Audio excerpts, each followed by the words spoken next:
Okay, everybody. What do you say we get started? My name is Jimmy D. I'm a recovered alcoholic. I just for today, and if I'm still upright and breathing tomorrow, I will keep on the trudge by the grace of God. And that's my partner over there. Would you like to introduce yourself? Hello, good people. My name is Marty. I'm an alcoholic. Well, we're recording this session of Back to Basics. This is the wrap. This is our wrap up. Step 10, 11, and 12. So glad you came. It's amazing to see the fall off. It always happens as we progress in our work. They get less and less people live, and the same with Zoom. But it's fine, because every time we do this, a lot of the folks that have been through it bring somebody else back, especially a newcomer or an in-betweener, which is really super. So tonight is going to be steps 10, 11, and 12, as I said. And the only housekeeping thing that you don't know about is, well, you do know about it, but I'll mention it again at 8 o'clock. If you don't mind passing the basket, thank you so much for your generosity. We're going to be able to provide this pastor with a good amount of change, and he'll let us continue. In fact, I saw him tonight, and I said, tonight's the wrap-up, and he said, you guys are great. I don't think he meant it, but it didn't matter. He said, you guys are great. So we're happy about that. So welcome, everybody, on Zoom. There are 12 of us on Zoom, and there's, I don't know, 20 or so, 20 more, 30 or so in the room. So here we go. All the people that count. All the people that matter, you're here. There you go. There you go. Okay, so we're going to begin by turning our big books to page 84. And then we're going to get to paragraph number 2 on page 84. Yes, that's right. So we open up by saying this thought brings us to step 10, right? Marty will read that in a second. Okay. And then you got to ask yourself the question, what thought? What is he talking about? What thought? So we're going to answer that. But Marty, go ahead. Read that paragraph. Paragraph 2, lines 1 to 8. This thought brings us to step 10, which suggests we continue to take personal inventory and continue to set right any new mistakes as we go along. We vigorously commenced this way of living as we cleaned up the past. We have entered the world of the spirit.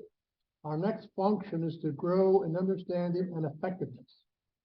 This is not an overnight matter. It should continue for our lifetime. Now, it's interesting. One of the things that jumps out in that paragraph for me, it always did, is sometimes we hear that step 10 is a maintenance step. Now it's the maintenance step. Well, it's not the maintenance step. Maintenance means you're just staying at the level you have now. No, not at all. It says our next function is to grow in understanding and effectiveness. Understanding of what? Understanding of myself in my relationship with this higher power that I have established and developed as I went along in recovery. And effectiveness in what? Effectiveness in dealing with other people, dealing with relationships. Because you're going to see in the 12 and 12, it says that's one of our real primary problems, is our inability to deal effectively with other people. We have that difficulty. Why? Because in the promises, the 12 promises we read last week, it says fear of people and of economic insecurity will leave us, presuming that most of us have that fear of people and of economic insecurity when we come into recovery. So we're going to grow away from that. We're going to grow.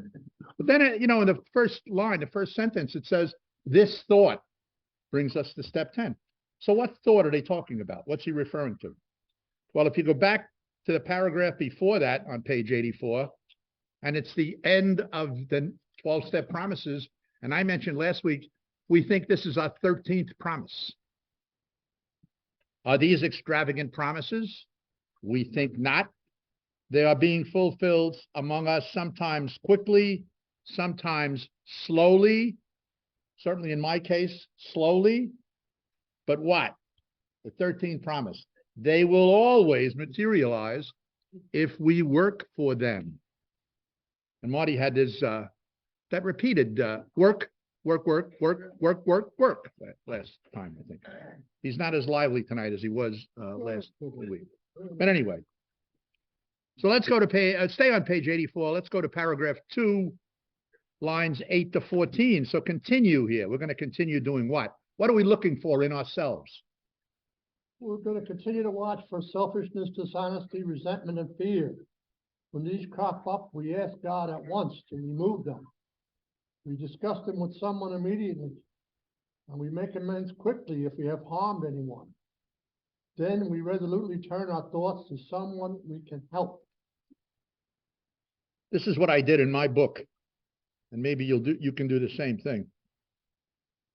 We're going down to line 8, right? So I put down in my book, and maybe you can do this. It says, when these things crop up, when they crop up, meaning what? They're going to crop up. These things, what things? Those liabilities in the left-hand side of that moral inventory sheet that we saw. What are the things that crop up in me every day? My ego. So my self-centeredness, my selfishness, my ego. What else crops up in me? Resentments, fear. What else? Jealousy, envy, dishonesty, that whole list of liabilities. So when these things crop up, the pioneers give us a formula, a 4-element formula. So put the number here, put this number 1 right in front of this. When these crop up, number 1, we ask God to remove them. So the first thing we do is ask is pray. So I bring this liability that I'm aware of to my higher power. I ask him to remove it. Why? Because we go back to page 45. Our dilemma is we have no power. I don't have the power to not resent by myself. I don't have the power to alleviate myself of my fear. One of the issues I have sometimes with the New Age movement, and it's just my thing, the New Age stuff talks about, as a man thinketh in his heart, so he is. For me, there's like a self-reliance in that I have the power to think my way through these things by myself. I have the power to think by grace. But I don't know if I have the power by myself to rid myself of resentments and fears and all my defects. I don't have the power. We handled that in step 7, right? I humbly asked him to remove those defects that stand in the way of my usefulness to him and to my fellows, not even me. Okay? So, yeah, so number 1 is we bring that to a higher power. What's the second thing I do? I tell somebody immediately, it says. I pick up the phone. I talk to somebody. That's what sponsors are about. That's what somebody that we have in our life that we can be accountable to. It's important. I share that with somebody else and then maybe get their insight on what it is that just cropped up that's troubling me. All right. So the first thing is God. The second thing is phone call, connection, tell somebody else. What's the third thing? Number 3, it says, if we've harmed anybody, let me see where it is. Wait. If we've harmed anybody, we make amends quickly. If we've harmed anybody. So that's the third. Third thing is amends, right? If we've harmed anybody. A lot of times we haven't. Sometimes we haven't even spoken about it. We haven't opened our mouths. So some old timer at a group I used to go to used to say this. He lived with his mother. An older guy, but he lived with his mom, taking care of his mom. And he used to say, I never miss an opportunity to keep my mouth shut. So sometimes we have these irritations and restless, irritable, and discontented ways about us, but we don't say anything. So we don't have to make amends. You don't have to, unless you gossiped about the person. And maybe you have to. But anyway, so that's the third thing. So the first one is God, give it to God. The second thing is call somebody, tell somebody else. The third thing is amends, make amends quickly. And the last one is what? The last one is focus my attention on somebody I can help. Who can I help? Service. Let's get into step 12, but that's the formula. Those are the 4 things. So that's on page 84, paragraph 2, right in the body of lines 8 to 14. Okay, I think there's 16 promises in this step. 16. If you don't have to number them in the book, because Marty's going to read them, but on your second page of that handout, you got them all numbered. I've listed them all. 16 promises in step 10. How many promises are there in the steps in the big book? 100. There's 100. And on the handout I gave you, it gives you a web page to go to get that 100, where you can download them. It's on that handout that you got. All right. First page. So let's turn to now page 84, paragraph 3, and then page 85, and read those promises. And we have ceased. All right. You find it. You got it? And we have ceased. Go ahead. And we have ceased fighting anything or anyone, even alcohol. But by this time, sanity will have returned. We will seldom be interested in liquor. If tempted, we recoil from it as from a hot flame. We react sanely and normally, and we will find that this has happened automatically. We will see that our new attitude towards liquor has been given us without any thought or effort on our part. It just comes. That is the miracle of it. We are not fighting it, neither are we avoiding temptation. We feel as though we had been placed in a position of neutrality, safe and protected. We have not even sworn off. Instead, the problem has been removed. It does not exist for us. We are neither cocky nor are we afraid. That is our experience. That is how we react so long as we keep in fit spiritual condition.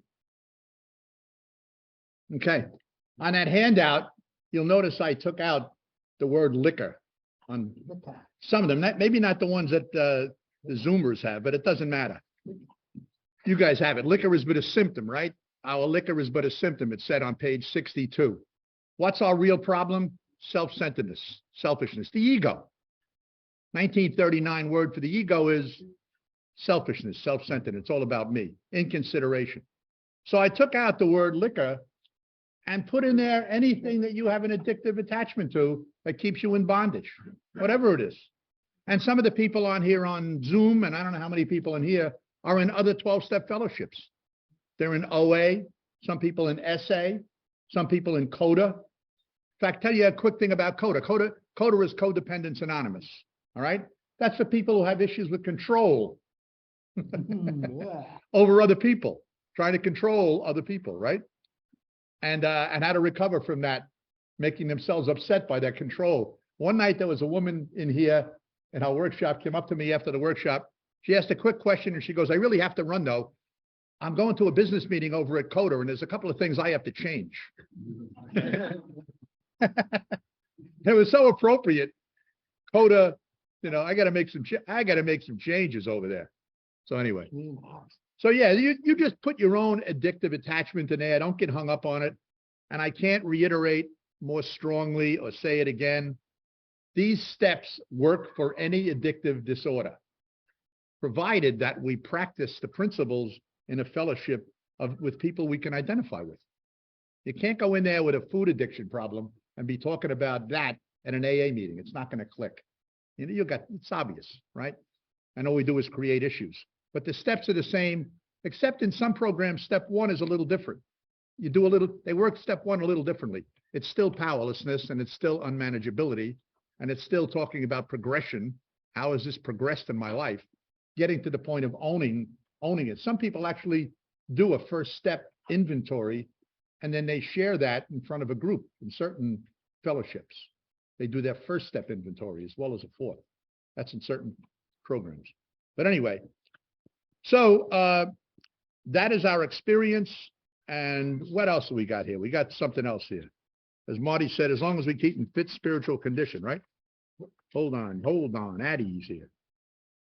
Okay, page 85, paragraph number 1. This is important because it happens to all of us. All of us.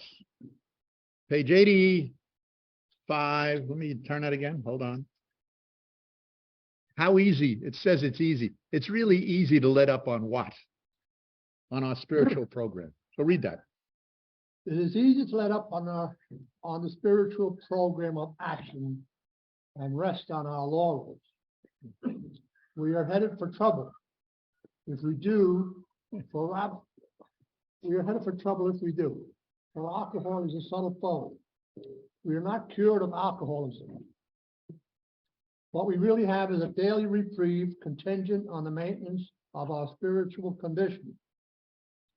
Every day is a day when we must carry the vision of God's will into all of our activities. How can I best serve thee? Thy will, not mine, be done. So we just read page 85, paragraph 1, lines 1 to 8. A word jumps right up out on this thing. We are not cured. There is no cure for this. And the reason there's no cure for this because it's threefold, right? I've said it in the beginning. I got to remind myself of this. It's threefold. If I'm not spiritually fit, and the way I practice my spiritual fitness is a prayer connection, a connection with my higher power every day. I get on my knees when I get out of bed. Sometimes I don't even get out of bed. Sometimes I just open my eyes and I'll say, do me a favor, get in my head before I do. Or, you know, what one of the prayers in the we went over it is, you know, I ask you to we're going to do that next in step 11. I actually ask you to direct my thinking. Help me to be divorced from what? And you'll see when we get to it. The liabilities. But like me, I may say that and then jump right out of bed and get into my day. Go inside, brush my teeth, and all of a sudden, if I'm really quiet, I might hear God whispering to me and saying, Jimmy, you asked me to direct your thinking. You shut up and sit down for a while. I want to direct your thinking. A friend of mine has a real strong connection with Psalm 46, verse 10. It's a psalm. Jimmy, be still and know that I am God, not you. You know? So direct my thinking. That's in step 11. We'll get to that. We'll get to that. So it's easy to let up. And how can I best serve thee? Once again, I want to reiterate again or say again, there's no preaching in here. This is the pioneer's experience. That's what it really attracts me to this. And that's what attracts us in the program. You talk about your own experience. I share with you my woundedness. That attracts me to you. That attracts you to me. And in my willingness to share my woundedness, as I said the last time, we become wounded healers. That's what this is all about, because there's no cure. We're not spiritually fit. We're not emotionally fit. And if I don't feel okay emotionally, I'm always in danger of looking for that easier, softer way, that little bit of ease and comfort that comes from something I have been addicted to. And boom. And with alcohol or other drugs, substances particularly, if we take it in, now we got the physiological aspect. Now we have craving, the phenomenon of craving. And I think we can have that even without consuming something. We can do it even with a thought process. I can begin to crave something that I may have looked at. And the next thing you know, I'm in trouble. If I start romancing a bet, if I'm a gambler, I'm romancing this. If I get into a ritual of how I used to do it, how I used to make the connection in order to get high, I'm screwed because it's already in my head. All right, so let's go to page 85, paragraph 2, lines 1 to 8, and finish up with step 10. Much has already been said. Much has already been said about receiving strength, inspiration, and direction from him who has all knowledge and power. If we have carefully followed directions, we have begun to sense the flow of his spirit into us. To some extent, we have become God conscious. We have begun to develop this vital sixth sense, but we must go further, and that means more action. Yeah, so, you know, step 10, in my experience, embodies 4 through 9. Some people want to keep redoing step 4. I got to do another step 4. Well, I don't think you do. I think if you have step 10, which says what? We continue to take personal inventory. So going back to step 4, when we did it here, remember, was give me 5. You want just enough to clear out the pipe so that higher power can get through to you. And do what? Remove the obsession for your addiction, because it always begins in the mind. Well, it actually begins in the spirit, but it starts to manifest in the thoughts, right? And remember I told you to read page 38 to 43, those two guys, Jim and Fred? Classic Jim. And the thought struck me, after he's resentful as hell at his boss, he's stirring, and the thought struck me, you know what, a scotch would go good with my milk. And he's in a bar, so he's already in the ritual. He's screwed 6 ways to Sunday. Next thing you know, he's in detox, So yeah, this goes on for a lifetime, folks. It doesn't stop. Mind, body, spirit. So talking about the spirit realm, let's turn to step 11. We'll go to page 85. We're already on page 85, right? Paragraph number 3. What does step 11 suggest? Ooh. Step 11 suggests prayer and meditation. We shouldn't be shy on this matter of prayer. Better men and women than we are use it constantly. It works if we have the proper attitude and work at it. Work. I found my experience, and maybe in your own, prayer is easy. I'm a good talker. You can gather that in the last 4 sessions you've been here. I can talk. I can talk to God. I have attention deficit stuff, though, when it comes to, Jimmy, sit still. Be quiet. Listen. Marty's better at listening. We're like Johnny Carson and Ed McMahon. That's what some people say. So anyway, better men than we, better women than we. A lot of women that have a great amount of power when it comes to spiritual recovery. Better women than we can speak to us on the matter of prayer. I told you about that woman that came to me a long time ago. Said, you want to be rid of that? She made my hair stand up straight. Okay, so let's continue with that. What's 2 to 4? Two lines 2 to 4 on page 86. It would be easy. Easy, page 86. It would be easy to be vague about this matter, yet we believe we can make some definite and valuable suggestions. Now, isn't that a nice way to deliver it too? Yes. Jimmy, we'd like to make some valuable suggestions. Would you care to listen? As a matter of fact, you're in a plane. You know that analogy. You're in a plane, and the plane's going down, and the pilot suggests that you put a parachute on. Yeah, but I don't know if I really want to do that because I think I'm inconsiderate. I'd rather run my own show. And 130 mile an hour drop is tough coming down a few thousand feet. But anyway, The sudden stop. Sudden stop to get you. Yeah, right. So here's the suggestions of the founders on what do they do. We're going to go to On Awakening.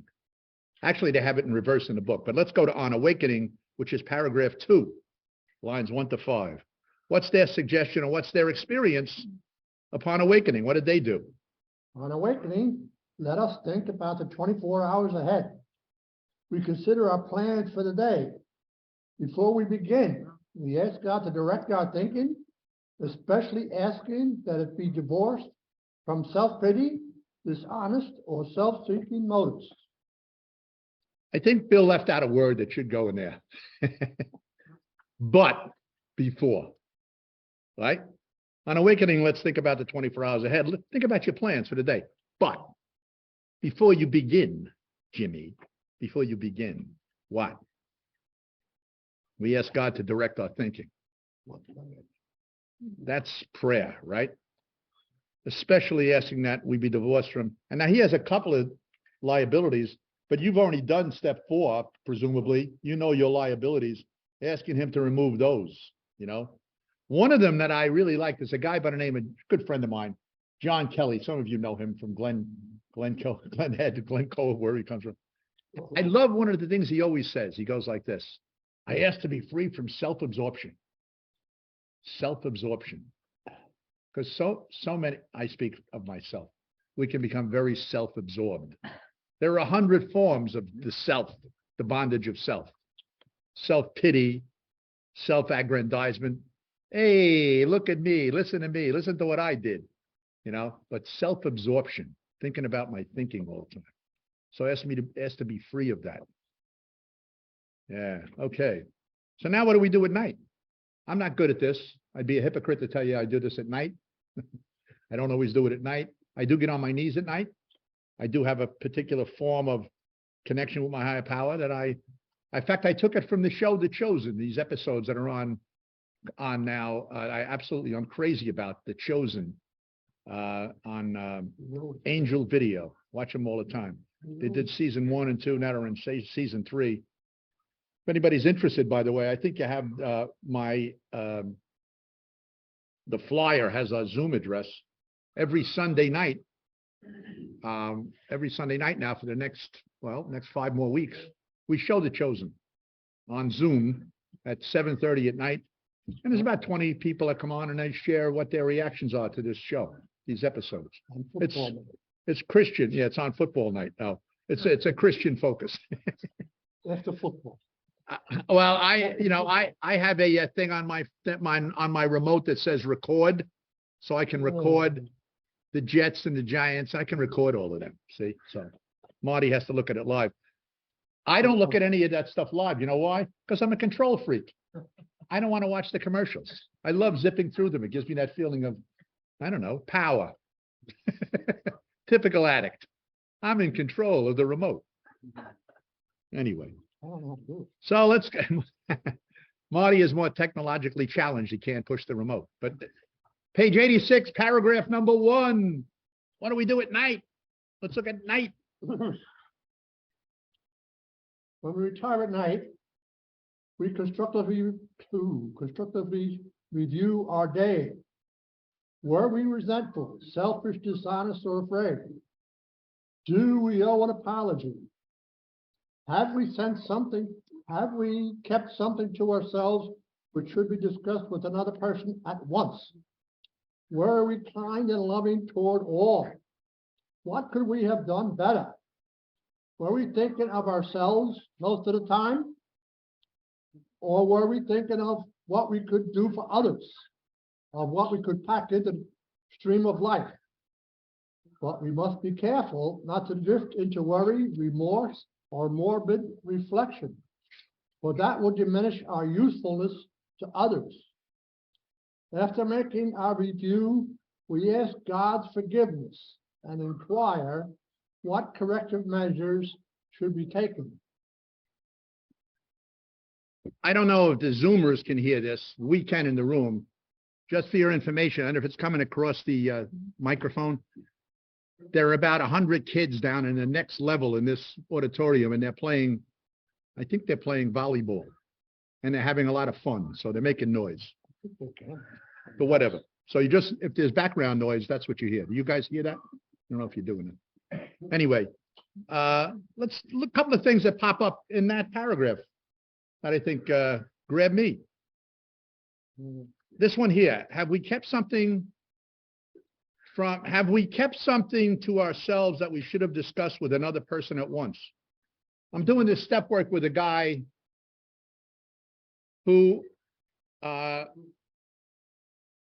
we covered this in the 9th step, but he was unfaithful in his marriage. And it was really killing him. And he discussed it immediately at once with his wife. And now he's not home now. He lives with his parents. He's living with his parents. You know, you don't want to be, and if you're in that position of sponsoring someone like that, you don't want to judge them and say, no, you don't do. You try to guide them to what the founders tell us to do. But certainly that's something you would talk over with someone else first, I think, rather than your mate. So that I think Bill is understanding that when he's saying that here, you know. And then this question here, were we kind and loving towards all? If you can review your day, 24-hour day or 18-hour day, and you can say, I was kind and loving toward all, then you don't need these steps. You know, you don't need this. We're all going to be messed up with this. And that's just who we are. We're human beings. We're flawed. We are members of the Society of Imperfection, charter members of that society. Great book, by the way. Think about this book called The Spirituality of Imperfection by a fellow named Kurtz, K-U-R-T-Z. Ernie Kurtz. Great book, The Spirituality of Imperfection. So there you go. We have that relationship going on. We're at step 11. We're talking about this connection we have with the God of our conception.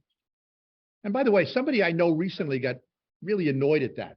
The guy happens to be a Catholic, a practicing Catholic, and he's relapsing in the program. But he says that he's really pissed off at that. You know, I don't like that God as we understand him and God of our own conception. That's heresy. And it is not heresy. That's maybe from a religious standpoint. I understand what he's saying.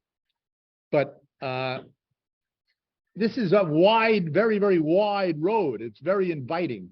And as you delve into this spiritual way of life, more and more, your relationship may become more centered and focused on one particular type of higher power. Several times in this readings, as we went through them, Bill uses a male pronoun, him.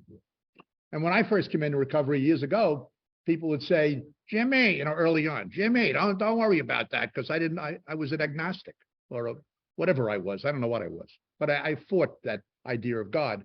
And they would tell you, make the chair your higher power. Make this coffee mug your higher power. As long as it ain't you, Jimmy.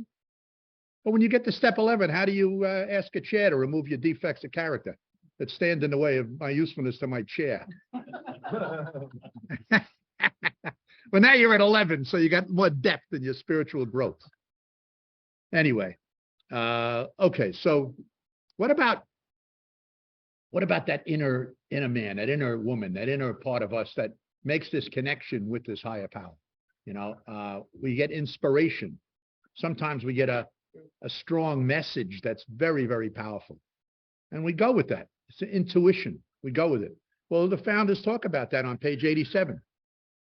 Page 87, lines 1 to 9. What used to be the hunch? I have a hunch. Listen to what they say. Page 87, paragraph 9. What used to be the hunch or the occasional inspiration gradually becomes a working part of the mind. Being still inexperienced and having just made conscious contact with God, it is not probable that we are going to be inspired at all times. We might pay for this presumption in all sorts of absurd actions and ideas. Nevertheless, we find that our thinking will, as time passes, be more and more on the plane of inspiration. We come to rely upon it. I think I mentioned some part of this, but I'll tell you this because we have time. I guess I had about I had 5 years in recovery, and I had a very powerful spiritual experience, very, very powerful. And it was because of a Matt Talbot retreat I went on, and which is a men's retreat for people in AA, and they have had them for women too. But from that, I had this powerful spiritual experience later on at home, because I was given some direction by this retreat master to do something when I was at home. So I did. And I had this really powerful experience. And then it was extremely powerful. And I really got deeply involved in the scriptures in the Bible. And I became pretty adept at it. And I remembered chapter and verses. I couldn't not remember them. I couldn't not. In fact, if I look at it by the definition I gave you guys of addiction, I was becoming addicted. I was addicted to it because it was really bringing me pleasure and a powerful feelings of connection. And it was addicting for me anyway. And I became over the top with that for a long time. So I remember being talking to a buddy of mine who I sponsored. And I told him I thought I was gonna quit my career. I had this inspirational thought to quit my career. At the time, I was a police sergeant in New York City. But I didn't have enough time to even retire with a pension. You could retire at 15 years and then still get a pension later when you had 20, when 20 rolled around, even though you retired, right? So I told him I was thinking of retiring at 14 or 13 and going to Bible college because I wanted to be a televangelist. I thought I could be like, Joel Osteen, who owns a couple of mansions and 4 boats, and he's got the prosperity gospel going on, whatever. So my friend then said to me, "Are you nuts? Are you nuts? nah, that's not where you're going. And then he made a suggestion that took me into the addiction professional field. And then that's how, and I wound up doing that. What was important in that? I talked to somebody about it. And you have these inspirations and it has to be absolutely true. How could you not be drawn to do this? When you think that, you go talk to somebody and maybe get a third opinion, because we have that kind of head, right? We have this bondage to self stuff. So, yeah. All right. So, what about when you think you have something going on for the day? You're doing your plans for the day, right? Direct my thinking, but you come to some indecision. Do they cover indecision? Yeah, they do. Look at that. Page 86, paragraph 3, lines 1 to 6. Page 86, paragraph 3. In thinking about our day. In thinking about our day, we may face indecision. We may not be able to determine which course to take. Here, we ask God for inspiration, an intuitive thought, or a decision. We relax and take it easy. We don't struggle. We are often surprised how the right answers come after we have tried this for a while.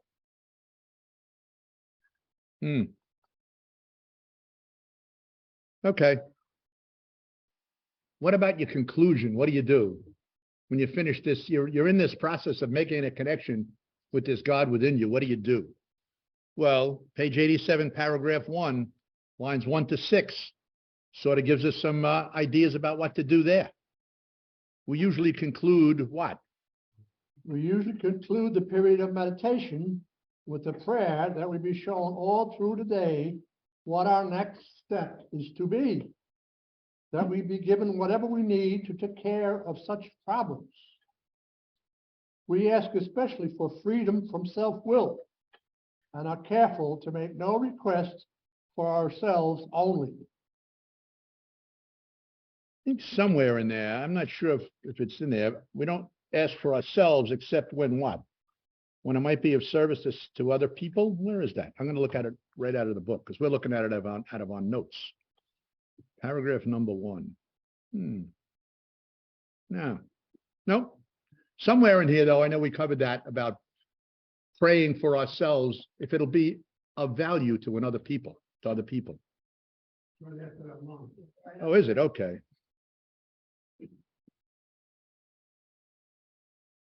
Oh, yeah. We may ask for ourselves, however, if others will be helped. Others will be helped. Once again, what's that saying to us? That's humility. These guys, I'm telling you, these pioneers, man, they had that characteristic and that virtue of humility. That is a powerful, powerful virtue to have. And, you know, the old joke is as soon as you think you have it, you lost it. People used to say, yeah, my home group, I got a humility pin. The first time I wore it, the guys ripped it off me and tore my lapel and everything. Okay. So as we go through the day, what do? Let's go to page 87. Paragraph number 3. Right on the bottom, as we go through the day. Go ahead. As we go through the day, we pause when agitated or doubtful. And we ask for the right thought or action. We constantly remind ourselves that we are no longer running the show. Humbly saying to ourselves many times each day, "Thy will be done." We are then in much less danger of excitement, fear, anger, worry, self-pity, or foolish decisions. We become much more efficient. We do not tire so easily, for we are not burning up energy foolishly as we did when we were trying to arrange life to suit ourselves.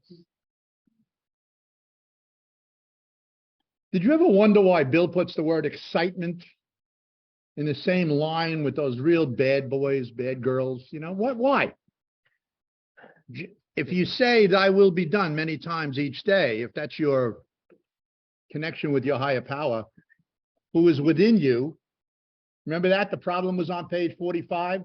and the solution was on page 55, 10 pages later. Where do we find this higher power, this power greater than ourselves? Deep down within us. So if I'm making that connection with this power that's closer to me, to my own breath, and I'm saying, okay, thy will be done. If I have to get into that point of resignation, or if I really want that, thy will be done. Your will be done, not mine. Let's see how this works out. I can't prove it, but I believe it. And there's a difference between belief and proof. Belief is a decision to take an action despite not being able to prove it, right? So, but why did Bill put that in there? We are then in much less danger of excitement, fear, anger, worry, self-pity, or foolish decisions. Many, many times, when I get into something that I have an addictive attachment to, it's exciting. I can get excited by that, at the prospect of romancing that with that which I want to do, that is really not in my best interests. Not whatever your attachment is. If it's gambling, or if it's, if you got a thing with food. I got a thing with food. It's difficult. The other day I don't know why, just sweets, an attack of sweets. I went by the bakery, right in my, after going to the gym, no less. I go by the bakery and I want to go in there and eat like 12 Linzer tarts. I don't do it, but I want to do it. You can almost sense it. There's almost a draw to it. And whatever your thing is, whatever it might be. So it's exciting. And he's saying, Jimmy, that can be dangerous for you. That can be dangerous. What do you want me to do? What do you want me to do? You don't want me to do that. So we become much more efficient. That's another thing you'll begin to see as you grow in recovery, and your bondage of self and addictive attachments you recover from them. You got much more energy, and you're not making foolish decisions. So that's step 11. No big deal, pretty simple. But how long does this have to continue? For a lifetime, right? It works, it really does. So let's go to step number 12. This morning, I don't know if you guys and gals saw this, but I get this online every day. Somebody sends it to me every day. It's they send me Hazelden's 24-hour book reading. I get that online from a guy. I get the daily reflections from a guy, and there's another one. Forget exactly what. I get this other reading from a book, God Calling, which is 2 listeners. And God Calling, by the way, is the very foundation stone of the spiritual messages that are in the 24-hour book. That comes from God Calling. That were 2 Oxford group women who wrote that. I think I told you that in the earlier on in one of the sessions. But listen to this today. Just so happens, no accidents in God's world. Synchronicity. This is the reflections from today. We're on step 12, right? Listen to this. Getting involved. January 24th. There is action, then more action. Faith without works is dead. To be helpful is our only aim. Alcoholics Anonymous, the big book, pages 88 and 89, right where we are. Now listen to this little reflection. I understand that service is a vital part of recovery, but I often wonder, what can I do? Simply start with what I have today. I look around to see where there is a need. In recovery, this is old. In recovery at meetings, are the ashtrays full? They used to smoke in AA years ago. You could cut it with a knife. Do I have hands and feet to help out, to empty them? Suddenly I'm involved. The best speaker may make the worst coffee. The member who's best with newcomers may be unable to read. The one willing to clean up may make a mess of the bank account, the treasurer. By the way, that was my first service assignment by my sponsor when I came into the program. I was in a rehab in August of '69. I came out of the rehab, and in September, I went to the Turnpike Group in Levittown, and they had, I think it was in October, they had elections, and they made me the treasurer. I never wrote a check in my entire life. You never went to Vegas? So, there's an example of that, You may make a mess of a bank account, yet every one of these people and jobs is essential to an active group. They're talking about whatever group you belong to, right? The miracle of service is this. When I use what I have, I find there is more available to me than I realized before. So that's reflections for today as we enter into turning your books to page 567, which is way in the back. Way in the back. 567. And it's a definition of what spiritual experience is. I think we may have covered this before, but we'll do it again because it's worthwhile.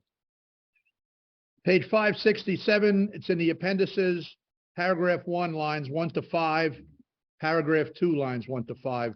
The term spiritual experience. Got it? 567, way in the back.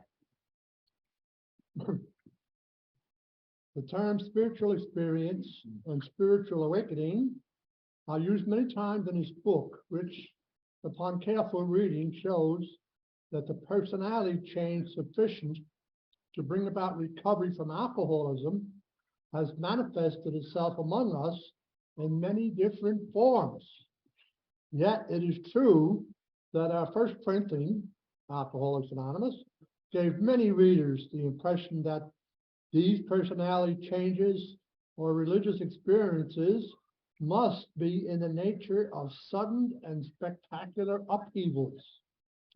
Happily for everyone, this conclusion is erroneous. I never would have thought that would happen for me back in 74, 75.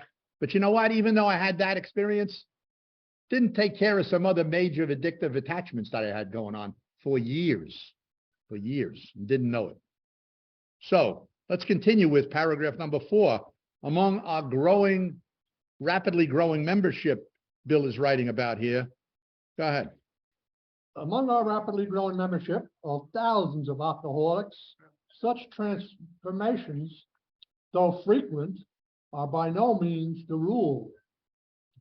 Most of our experiences are what the psychologist William James calls the educational variety, because they develop slowly over a period of time.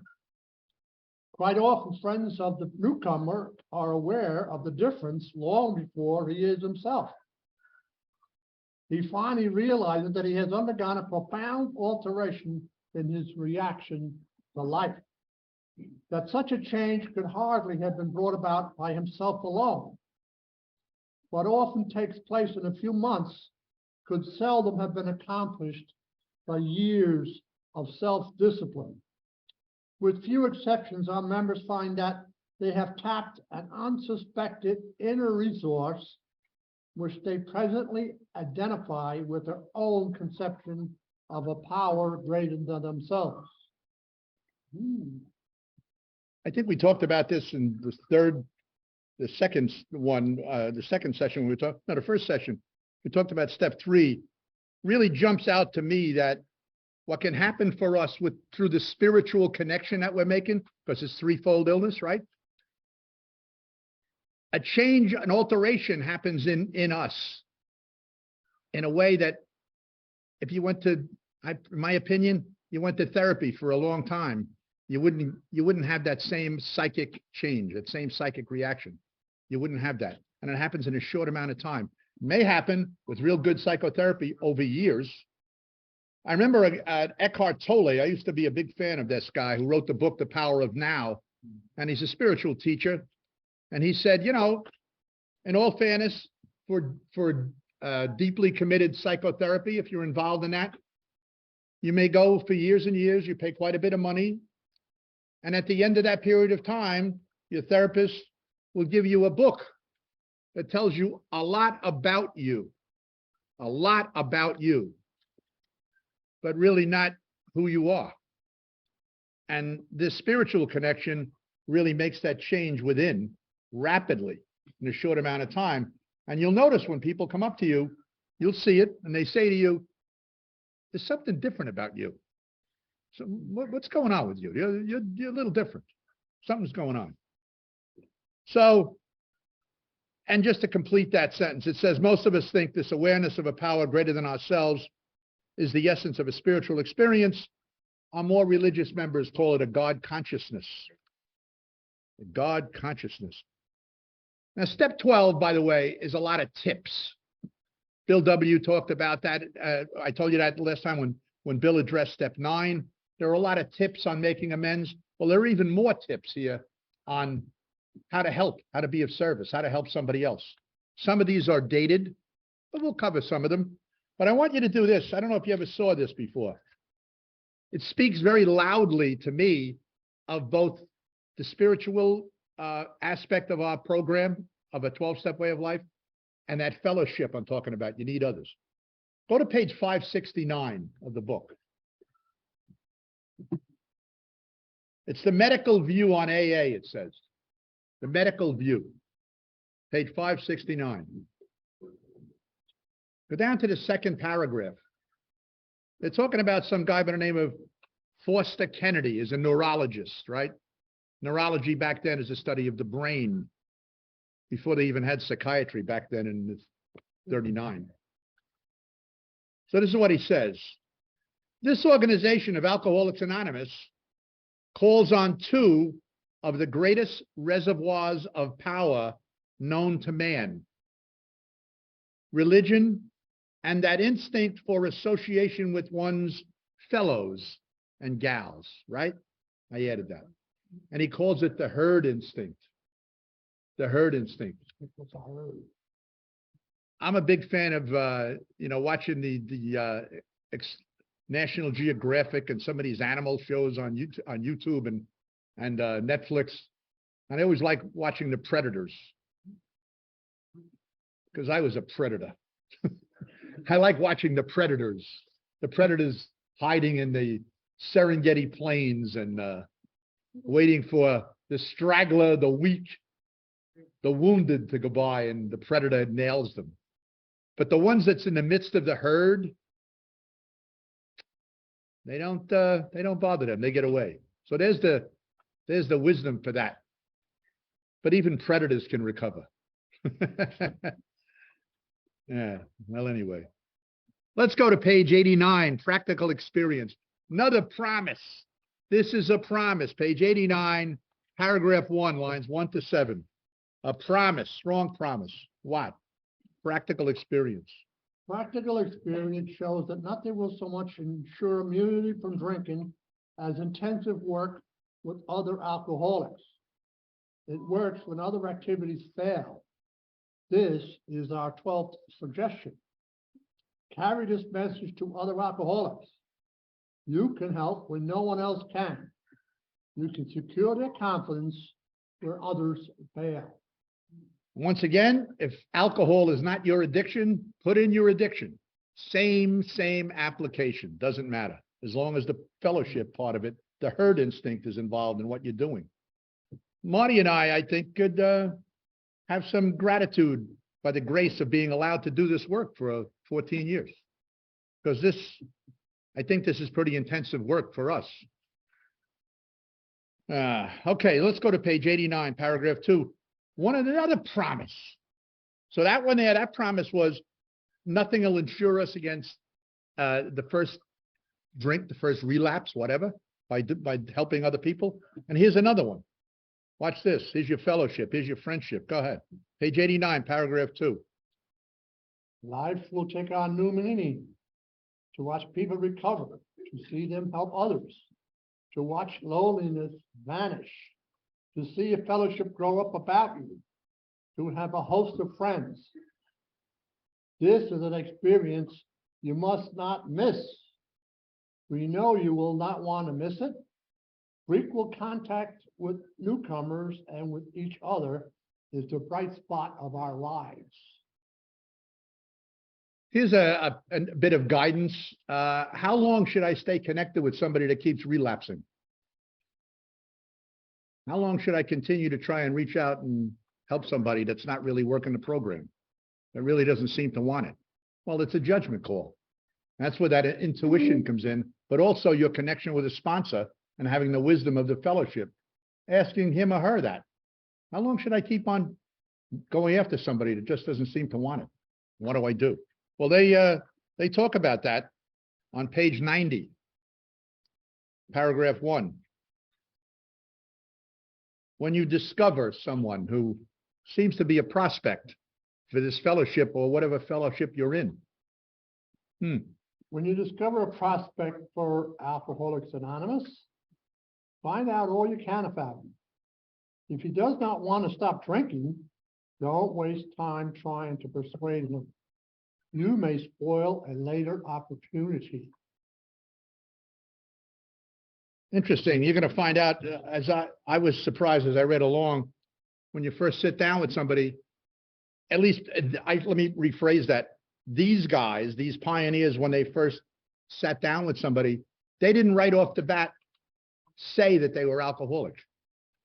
They talked about the damage that they had from their addiction, whatever that may be, right? The damage, the consequences, the unmanageability of their problem. But they didn't go right off the bat telling somebody immediately, I'm an alcoholic, like you, or whatever, right? So here you go. Page 91. Again, ladies, forgive the writing. It's 1939, and there's not too much. This is sort of like a man-to-man kind of thing here, but, you know, put it in here for yourself, obviously. When see your woman alone. No, see your man alone. Go ahead, Marty. See your man or woman alone, if possible. At first, engage in general conversation. After a while, turn the talk to some phase of drinking.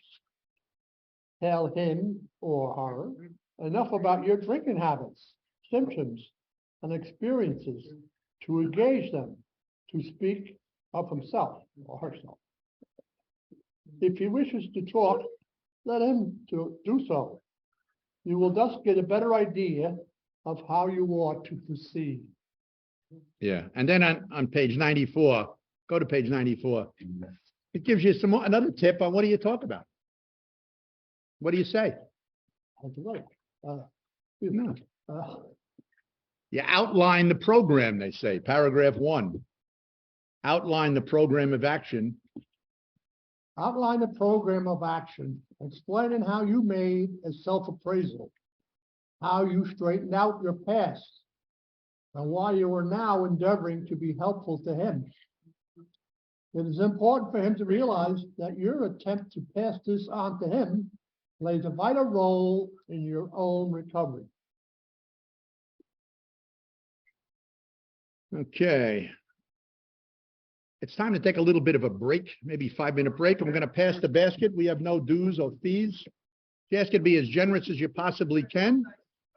And I'm going to put on the screen here how you guys and gals, if you'd like, want to make a donation to our workshops.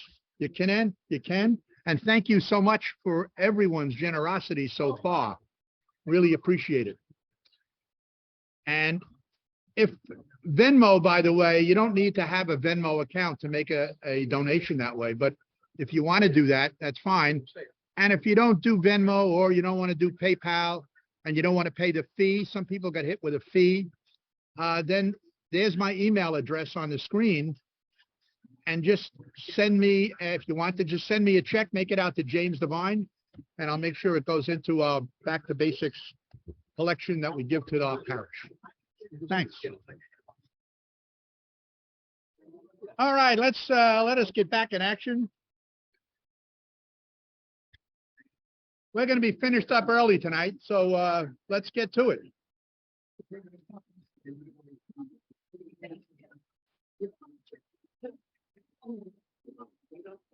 Okay. We're gonna veer off the script. Listen. Get your big books. We're gonna have some fun. Listen to this. Somebody here just sent this to me. They put this in a chat. A fellow named Peter is a luminary. Let me see if I can find what he did. All right, here. Listen to this. You've never seen this before. I know you haven't because I never did either. I saw it. You ready? All right. Check this out in the book. Number one. What are the first three words on page 112?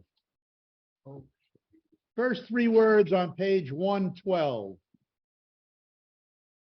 Somebody yell them out. What? Read this book. Oh, okay. What are the first three words on page 32? Page 32. Read them out. More than once. More than once. Read this book more than once. And there's one more instruction. Read the first five words on page number 4.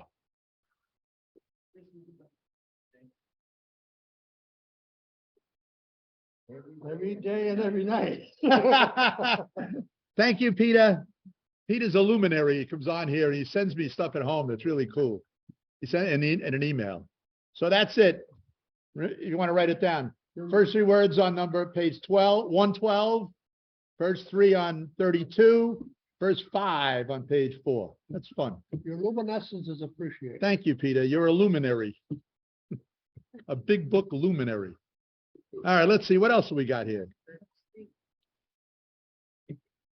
Here's a key. Here is a key. Every single one of us, I would say this is every single one of us. We're sensitive people, right? We have sensitive personalities. We don't like to be criticized. A lot of us don't like that. And sometimes it doesn't matter how long you're in recovery. We just don't like it to be criticized, especially shamed publicly. But this is something that we never do. We never, ever do. Page 95, paragraph 1. What do we never, ever do when we're working with somebody? Ooh. Never talk down to an alcoholic from any moral or spiritual hilltop. Simply lay out the kit of spiritual tools for his inspection. Show him how they work with you. Offer him friendship and fellowship. Tell him that if he wants to get well, you will do anything to help him or her. There you go. So there's a never. You know, you don't talk down to anybody. In fact, if you're talking down to anybody, it's probably a good place to look within yourself and see how far along you are in this step work. Because you're not coming from humility, right? You're coming from the ego, which we do. That's why there's step 10. I had a buddy that I really respected a lot. He's gone now. And I don't know if I mentioned this before, but I model myself on this now. But he used to do this. He really knew the big book very well, long before it was popular. And when people came to him and asked him to sponsor them, he would say, if what you mean by that is take you through the 12 steps the way the founders did it, then I'm all in. Or actually the book, he would go through the first 164 with somebody, you know. I forgot my train of thought. It was a good thought. They come back to me in a minute. Forgot what I was going to say to you about this guy doing this. I don't know. It was good. I'll come back to it. No, it's not. It wasn't the sponsorship piece. It was something else that he used to do. It's Michael O'Neill. Remember? Oh, yeah. It's Michael O'Neill. Marine. Marine. He was in World War II. He was you used to hear him every day on WINS News. Give us 20 minutes. 20 minutes. We'll give you the world. He had a very signature baritone voice. It was him. But I had a good point, but it just escaped me. That's what happens when you're getting old. By the way, just in case anybody would like to, and a little prematurely, just remember me. Next month, I'm going to be 80. That's why I can't remember what Michael O'Neill said. Anyhow, never talk down to somebody. Offer them friendship. Let's go to page 96. Don't be discouraged. I'm going to tell you something about discouragement if I remember. Remember to remind me about discouragement. Go ahead. Go ahead. Do not be discouraged if your prospect does not respond at once. Search out another alcoholic and try again. You are sure to find someone desperate enough to accept with eagerness what you offer. We find it a waste of time to keep chasing a man. There was only men in the world at that time. There was no women. It's a world of misogynist. We find a waste of time to keep chasing a man or woman who cannot or will not work with you. If you leave such a person alone, he may soon become convinced that he cannot recover by himself. To spend too much time on any one situation is to deny some other alcoholic an opportunity to live and be happy. Mm. And you're really in trouble if your sponsor says to you, and Jimmy, don't waste your time chasing after that woman. It's a man. But anyway, discouragement. Let me tell you about discouragement. You know what that word means, right? Discouragement. It's almost like depression. Easy for us to get discouraged, especially if we keep relapsing or are in trouble getting near that way. Here's the story. The devil, they say, is going out of business. And he lays out a big table. And on the table, he puts all the tools of his trade.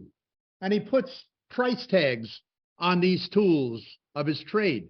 One is $5, one is $6, one is $4, one is $3. This one here is $1.50. Go all his tools. And then way down the end is this tool that's all worn out, all corroded looking, useless looking. And it's got a price tag of $5,000 on it. $5,000. And so the prospective buyer says, what the heck is this? I mean, this is all worn out. $5,000 for this? What is it? And the devil says, that's my most valuable tool.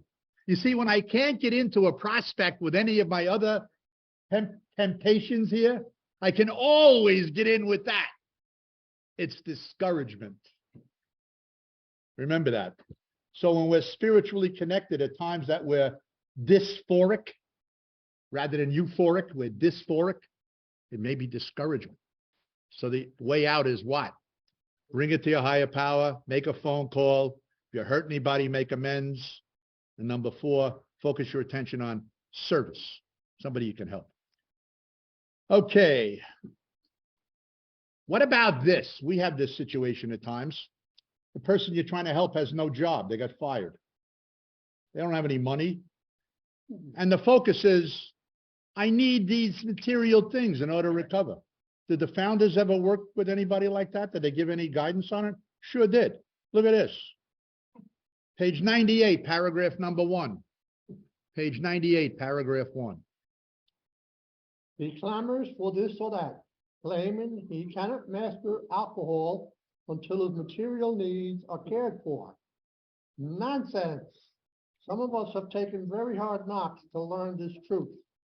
Job or no job, wife or no wife, we simply do not stop drinking so long as we place dependence upon other people ahead of dependence on God. Bill wrote a whole book on that, a whole pamphlet on it. And on lines, let's see, on lines 1 to 3, I think on the next page, he also says this: burn the idea into the consciousness of every man and woman that they can get well regardless of anyone. What's the only condition?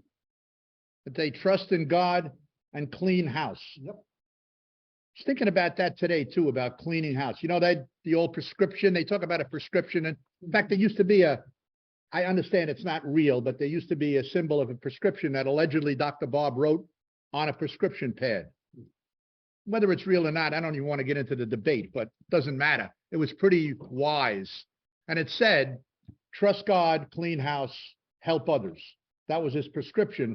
And the legend has it that he would tear that off with somebody that's struggling and hand them that prescription rather than pills or whatever, right? That was his prescription. And I was thinking about this too in terms of cleaning house, you know. Don't get discouraged when your attempt to clean house is not perfect. And like in step 10, these things keep cropping up. They crop up. They will. The other day I was looking for something happened on my computer at home. I lost the sound and a light went out. So I'm trying to find out, and under all the wires, at about 8 million wires, it seems, underneath the desk where I have the computer. I'm going down there to try and pull plugs out and test this and that to see if I can get it back on, the sound back on. And all I'm coming across is like dust balls down there. Way in the back and dark dust balls. And I'm thinking, I've cleaned this room many times, but I never got down there with well, at least I did, I guess, here and there, but really get down there with a vacuum and cleaning all that out. And I've been, by the way, some of you are computer wizards, you know this. You vacuum your computer, clean that out, because all that dust gets in there and screws it up, which I have done. But that was my thought about cleaning house. Those defects of character will keep on cropping up. We're not perfect. They're going to stop when we stop, when there's no more. So, okay. Let's go to page 100, paragraph 1. 100, paragraph 1, lines 1 to 9. This is a vision that Bill had, and it became true. Both of you and the new man or woman must do what? Both you and the new man or woman must walk day by day in the path of spiritual progress. If you persist, remarkable things will happen. When we look back, we realize that the things which came to us when we put ourselves in God's hands were better than anything we could have planned. Follow the dictates of a higher power, and you will presently live in a new and wonderful world, no matter what your present circumstances. Okay, so now you're working with somebody, or you guys and gals went through this, and maybe the obvious question is, so what now? I come to 12. I've gone through this with you guys for 4 weeks. What's next? What do I do now? Or when you're doing this with somebody else, and your sponsee says, so what do I do now? What's my next deal? Will they answer that too? Look at page 102. What's your job now? What is my job? Page 102, paragraph 2. Your job now is to be at the place where you may be of maximum helpfulness to others. So never hesitate to go anywhere if you can be helpful. You should not hesitate to visit the most sordid spot on earth on such an errand. Keep on the firing line of life with these motives, and God will keep you unharmed. Okay, now we get to that closing page on page 164, the closing page. Marty's going to read the paragraph 2, and then we together are going to read the last paragraph. But before we do, I want to just tell you something about it. But let's look at, what is this book all about? There were 4 places in this book that talked about what's the purpose of this book. And essentially, the bottom line of the whole book is to bring us to a relationship with a power greater than ourselves. That's what this book is about. It's not to become a fundamentalist person that you want all the answers to life. Somebody asks you a question, you say, well, look at page 45, paragraph 3, line 6. Now, it's to bring you to a closer relationship with the one who has all power, because we don't have any. Unless it's by grace. So, our book is meant to be what? Go ahead, Mark. Our book is meant to be suggestive only. We realize we know only a little. God will constantly disclose more to you and to us. Ask him in your morning meditation what you can do each day for the man who is still sick. The answers will come if your own house is in order. But obviously, you cannot transmit something you haven't got. See to it that your relationship with him is right, and great events will come to pass for you and countless others. This is the great fact for us. Okay, together we go with this. All right, wait, hold on. Before we close. Hold on a second here, over here. Wait a minute. I got to get something else in here. Hold on. I want to allow people to, yeah, I did unmute themselves. This took me a long time to realize, but this last paragraph, as I see it, he had 4 years in recovery. Wow. Bill W. had 4 years in recovery when he wrote this book. First 60 pages he dictated. He dictated from a stream of consciousness. The rest of the pages up to 164, he wrote, right? And then the stories came in. I don't know about you guys, but when I had 4 years of recovery, I was certifiable. I really was in trouble in a lot of ways. However, he writes this last paragraph that I want us all to read, because in this paragraph, in my opinion, are the 12 steps. In one paragraph, 4 years of recovery, masterpiece. I don't think any one of us could describe, it says outline the program. To a newcomer, outline the program. Well, he doesn't outline the program. In one paragraph, he puts every single step down. So why don't we all read this together? You ready? On 3. 1, 2, 3. Abandon yourself to God as you understand God. That's 1, 2, and 3. Admit your faults to him and to your fellows. 4 and 5. Clear away the wreckage of your past. That's 6, 7. Give and 8, free 9. of what you find and join us. 12. Who shall be surely with you in the fellowship of the Spirit. That's 11. And you will surely Meet some of us as you trudge the road of happy destiny. May God bless you and keep you. Until then, we are done.